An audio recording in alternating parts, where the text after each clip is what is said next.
인생에는 왜 죽음이 있을까요? 그 인생은 삶이잖아요. 삶, 살아가는 모든 과정. 그 삶에는 생명이 있는 거죠. 그러니까 모든 생명이 있는 모든 것들은 다 죽어가요. 생명이 없으면 죽음도 없죠. 살아있는 것들은 어김없이 죽어가고 있고, 죽어가는 것들은 어김없이 생명이 있죠. 삶이 있죠. 그래서 삶과 죽음은 반대가 아니라 생명을 진작시키는, 생명을 진화하고 성장시키고 창조적으로 더 발전시키는 그것이 죽음의 요소이지요. 삶만 그런 것이 아니라 죽음도 마찬가지예요. 우리가 살아간다고 하는 것은 어떻게 죽을 것인가, 어떻게 죽음을 맞이할 것인가, 죽음에 대한 더 깊은 성찰이나 반성이 있을 때 죽음에 대한 에티켓도, 죽음에 대한 우리 신체적인 어떤 파괴, 단순히 물질에 대한 훼손이나 물질의 처분이 되는 것이 아니라 죽음에 대한 결례를 하지 않고 온전하게 죽음을 온전히 내가 맞이함으로써 품이 있는 매듭을 지을 수 있는 힘이 바로 생명, 어떻게 살아갈 것인가에 대한 태도에서 결정되기도 하죠. 그러니까 살아있는 모든 것들은 죽어가고 죽어가는 모든 것들은 살아있다는 표현인데, 이 두 가지는 서로가 서로를 성장, 발전시키는 힘이라는 거죠. 그런데 우리가 보통 젊은 청년이 한번 이렇게 정장 한번 뿍 나오잖아요. 그럼 보통 사업계가 되어져요. 사업계가 되는데, 그 사업계가 그 여성의 난자를 향해서 가잖아요. 쭉 간단 말이야. 근데 다 죽고 마지막 남포에 한 200개 정도가 이렇게 도착해요. 남포 주변으로. 그리고 그 남포 와글와글 막 이렇게 들어간단 말이야. 근데 남포가 거기서 게이트 문을 열어줘야 하나가 탁 들어가서 수정이 되어지죠. 근데 정작 절대로 못 들어가요. 남포 문을 열어줘야 된다는 거죠. 근데 남포는 200개 중에서, 4개 중에서 200개가 선택이 되어지고 200개 중에서도 또 하나가 선택되어지는데, 그 선택된 하나의 정자는 남포가 가장 4개 중에서 가장 우수하고 가장 똘똘한 유전 형질을 지니고 있다고 하는 예기감을 판정할 수 있는 능력이 남포에게 있어요. 그러니까 정자가 나 들어갈래 해서 마음대로 들어가는 것이 아니라 남포 문을 열어줘야 된다는 거죠. 그래서 들어가면 그게 바로 당신이 되어지고 제가 되어지고 우리 모두가 되어지는 거죠. 그러니까 우리됨은 정자의 힘에서 된 것이 아니라 남포가 선택 결정에 의해서 우리가 된 거예요.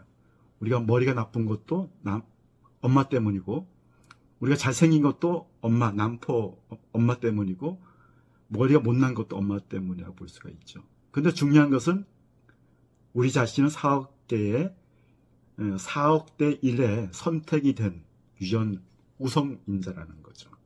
근데 이 우성인자는, 우리가 선택된 것에는 엄마의 결정도 있었지만 바로 4억 개가 다 죽었다는 거죠. 생명은 죽임이란 방식을 통해서 하나를 선택한 거거든요. 그러니까 내가 생명을 선택이 됐다고 하는 것은 내 형제 자매들이 다 죽임이라고 하는 보상, 처벌에 의해서 내가 선택이 됐다는 거죠. 이것이 그 노자에서는 천지불인이라는 용어로 표현이 되어져요. 천지불인, 천지, 하늘과 땅, 자연, 신, 이들은 하나를 선택하기 위해서 인하지 않는 방식으로 다 죽임이라는 방식을 통해서 한 사람을 선택한다는 거죠. 이게 자연의 법칙이에요. 그러니까 이렇듯이, 이게 자연의 법칙이듯이 이 죽음이 있다고 하는 것은 그 하나의 생명을 탄생하기 위한 요과 과정이다.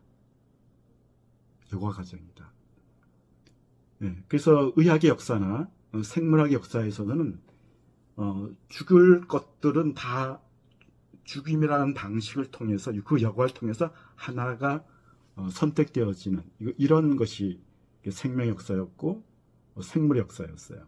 예를 들어서 우리 철종대, 조선시대의 철종대가 우리 한국 한반도의 인구가 900만 명이었거든요. 그때 철종대 장티푸스가 돌아가지고 콜레라 같은 장티푸스가 돌아가지고 25만 명이 죽었어요. 25만 명이 죽어. 한 해에 25만 명이 죽었다고. 900만 명 중에서 25만 명이 죽었단 말이에요. 엄청나게 많이 죽은 거죠. 그러니까 한 마을이 다 한 마을에 콜레라 장티푸스가 돌아가지고 다 죽은 거야. 근데 그 중에서도 살아남은 사람들이 있어. 그 살아남은 사람들은 면역체계가 엄청 우성적인 것들이죠. 그런 남아있는 사람들끼리 결혼하면 어떻게 되겠어요? 그 낳은 세대는 더 우성이 되어지는 거죠. 어떻게 보면 우리 현대 의학은 죽을 수 있는 사람, 또 살아있는 사람, 이걸 뮤트가 된 거예요. 중화가 돼가지고 죽일 사람도 살아나고 살릴 사람도 더 살고 이러다 보니까 생명성의 입장에서 보면은 더 헤테로가 된 거죠. 더 열성이 되어지는 거예요.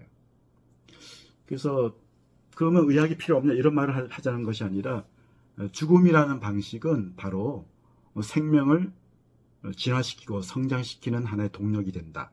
마찬가지로 생명 또한 살아있음 또한 어떻게 죽을 것인가 일단 죽음의 속성, 죽음의 태도를 우리는 또 어떻게 죽을 것인가에 대한 결단을 하는데 중요한 하나의 어떤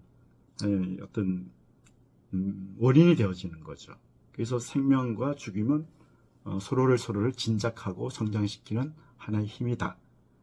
그렇게 이제 말씀드릴 수가 있겠죠.